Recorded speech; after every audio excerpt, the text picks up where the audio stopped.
दर्शकों नमस्कार, मैं हूं निशांत भाई, आप देख रहे हैं MNS न्यूज। दर्शकों फिर से प्रफुल्ल पटेल, आज फिर प्रफुल्ल पटेल।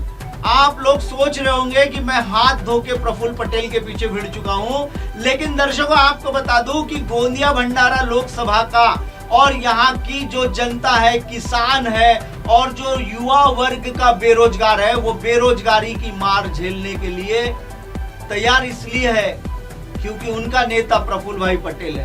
दर्शकों आपको बता दूं कि प्रफुल्ल भाई पटेल 2004 से 2000 लगभग 14 तक के जो यूपीए 1 और यूपीए 2 की सरकार थी, इसमें ये उद्यान मंत्री और हेवी उद्योग मंत्री के तौर पर काम कर चुके हैं। और इन्होंने गोंदिया भंडारा जो लोकसभा क्षेत्र का है उसका 2009 में चुनाव जीता हुआ था।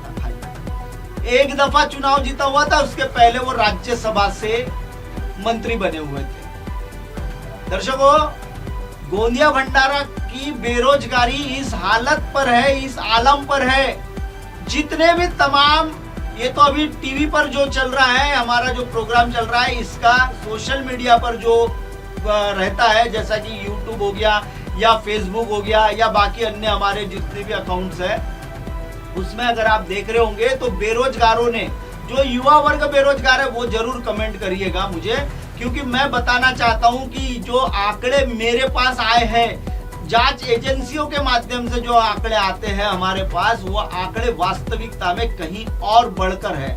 क्योंकि बेरोजगारी का आलम यह है गोंदिया भंडारा जिले में, दोनों जिले में, कि वहां अब रोजगार के लिए लोग पलायन करने पर मजबूर हो चुके हैं। दर्शकों आपको बता दूं कि किसी जमाने में जो भिलाई स्टील प्लांट है वो गोंदिया के पास लगने वाला था। ये तो बात पुरानी है। प्रफुल्ल भाई के शुभ चिंतक जितने भी नेता होंगे वो तो कहेंगे पुरानी बात बता रहे हैं। नई बात आपको बता देता हूं, वो भिलाई को जान दो। नई बात यह है कि लगभग 2012 में भेल की नींव रखी गई थी, भारत हेवी इलेक्ट्रिकल जिसे कहा जाता है, और वो भेल 2014 के चुनाव खत्म होते तक के ताले लग चुके हैं उससे। और दर्शकों आपको बता दूं कि भेल का लोगों को लॉलीपॉप थमाकर, युवाओं को लॉलीपॉप थमाकर प्रफुल्ल भाई पटेल के दोनों कॉलेज, जो गोंदिया का इंजीनियरिंग कॉलेज था और भंडारा का जो इंजीनियरिंग कॉलेज है, इसमें कई युवाओं ने दाखिले लिए थे। कई बेरोजगार इंजीनियर जो है वो रोजगार की राह तलाश रहे हैं। दर्शकों आपको बता दूं कि हाल ही में मैं अभी रिसेंटली न्यूज देने के पहले एक प्रोग्राम देख रहा था, जिसमें मुझे प्रफुल्ल भाई पटेल का उड़ान, ये एक प्रोग्राम मुझे दिखा, जिसमें मुकेश अंबानी साथ में अमिताभ बच्चन, साथ में नेताओं में उस समय के जो मुख्यमंत्री थे राज्य के, जब ये उड़ान का कार्यक्रम था तब हमारे उद्धव ठाकरे साहब हमारे इस राज्य के मुख्यमंत्री थे, और उस दौरान विरोधी पक्ष में बैठने वाले थे हमारे देवेंद्र भाऊ Fadnavis.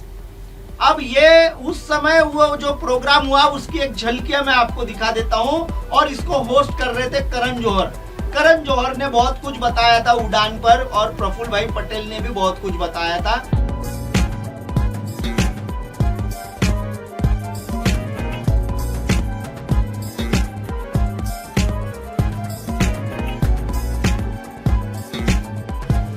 Good evening, ladies and gentlemen. I would like to start this evening with a quote by Marilyn Monroe. The sky is not the limit, your mind is. He has an honorary doctorate to his name and is undeniably one of the most remarkable and suave politicians in the country. Ladies and gentlemen, I'm talking about the one and only Mr. Prafull Patel. A special coffee table book, Udan, which celebrates his illustrious career and inspiring life. I'd now like to call the man himself, Mr. Prafull Patel, on stage. Today is truly, पहले तो मैं आपको प्रफुल्ल भाई पटेल क्या कहते हैं उड़ान के, इसमें वो दिखा देता हूँ आपको। I would say, a very happy day for me. There is life beyond your own, that there is something which you can influence. You have to reach out to people and touch other people's lives. दर्शकों, ये तो उड़ान पर उन्होंने अपनी बहुत वाहवाही बताई हुई है। साथ में मैं अभी आपको दिखाने वाला हूं कि उनके इसमें मुकेश अंबानी क्या कहते हैं, अमिताभ बच्चन क्या कहते हैं और उद्धव ठाकरे क्या कहते हैं और साथ में देवेंद्र फडणवीस क्या कहते हैं। आइए पहले वो भी देख लेते हैं।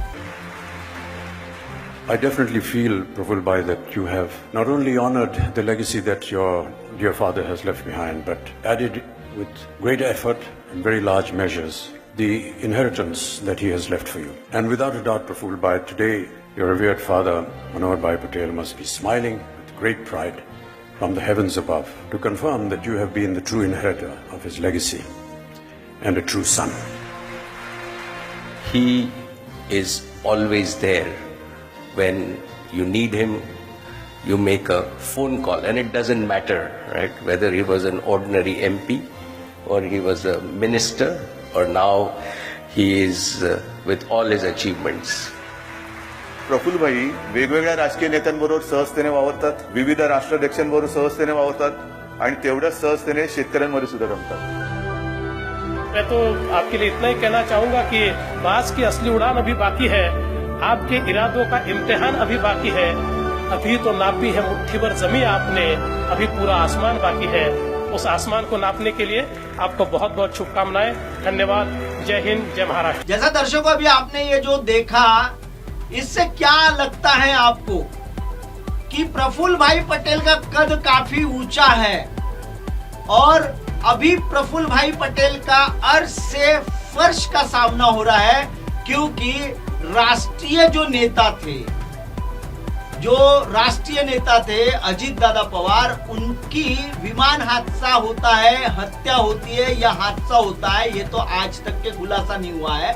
लेकिन इस घटना के बाद से प्रफुल्ल भाई पटेल न घर के रहे न घाट के रहे। दर्शकों, आपको बता दूं कि किसी जमाने में प्रफुल्ल भाई पटेल की ओर से जो भंडारा गोंदिया इसका जो चुनाव है विधान परिषद का, वो चुनाव जीते थे राजेंद्र जैन।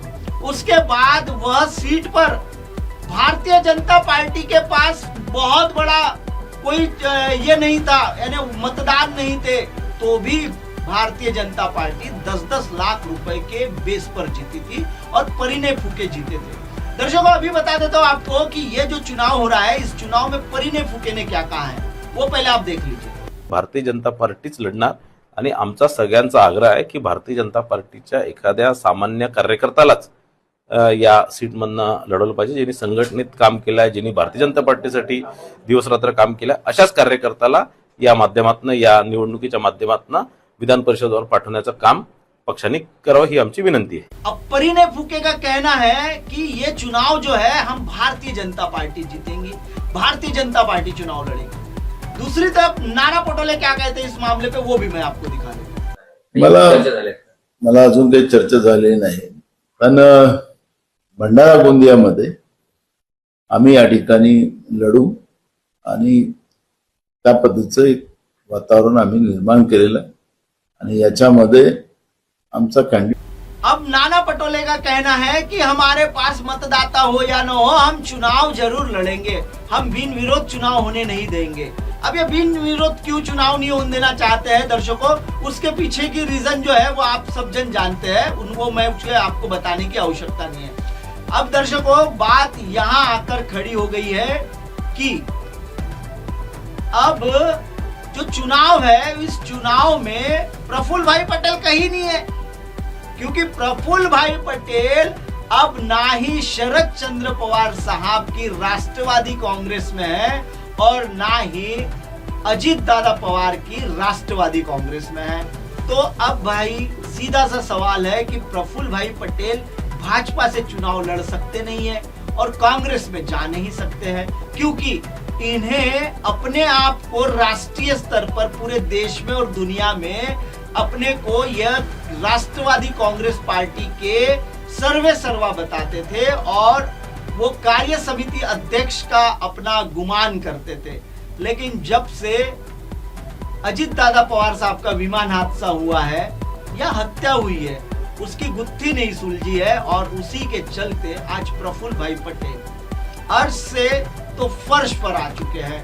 दर्शकों, मैं आपको बता दूं कि अभी आप जो एक कंपनी जो देख रहे हैं, ये कंपनी किसी जमाने में भंडारा में लगभग 2012 में बेरोजगार युवाओं का मेड़ावा लगाया गया था। वहां बेरोजगार लोगों को बुलाकर रजिस्ट्रेशन किया गया था और बड़े पैमाने पर होंडा कंपनी के जो चेयरमैन और महिंद्रा के चेयरमैन सभी को बुलाकर, वीडियोकॉन के जो चेयरमैन है उनको भी बुलाकर यहाँ कंपनी के लिए जगह दी गई है।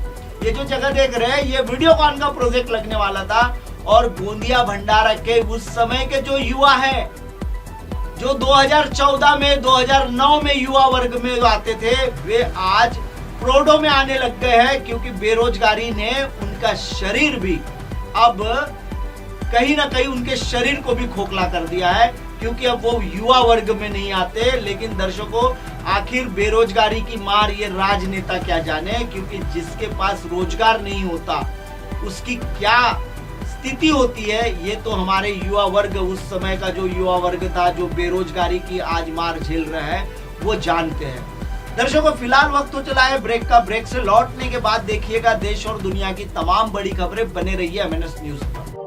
आप देख रहे हैं MNS न्यूज, सच जरूर।